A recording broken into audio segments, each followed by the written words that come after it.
a way, Campbell River feels like my old stomping grounds, and it's always been a little bit like home. Charlotte Gill, a career tree planter turned author, is this year's writer-in-residence at the Haig-Brown House. I am a writer of natural history, so that's what the writer-in-residency at the Haig-Brown House is for.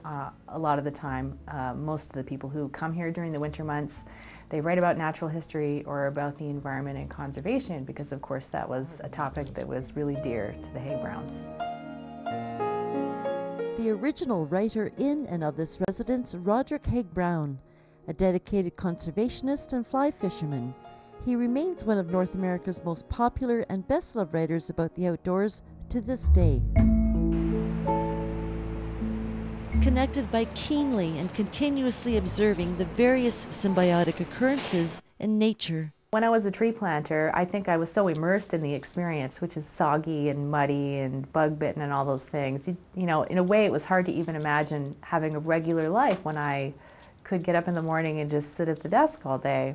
So, you know, coming here is a real amazing treat for me and probably for any writer, I think. Mornings are typically devoted to working on the first draft of her novel. The other aspect is to inspire and encourage emerging writers in the community. I don't feel like my job is to give any kind of really savage critique. I feel like my job is really just to support people as they're working and to give them more energy when they go back to the desk. I'm a creative writing teacher for half the time, and that's one of the first things I tell my students, you know, writing is hard. It's okay to find it hard.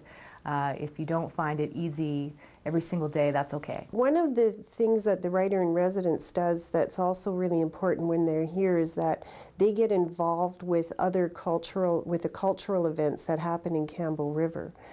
So they generally will speak at Words on the Water, and they talk at the museum. They do workshops, which are very valuable. So the writer-in-residence really does contribute a lot to the community. Consultations are for anybody interested in writing, from absolute beginners to professionals with full-length projects. To make an appointment, you can contact the author directly. In Campbell River, I'm Marjorie Greaves.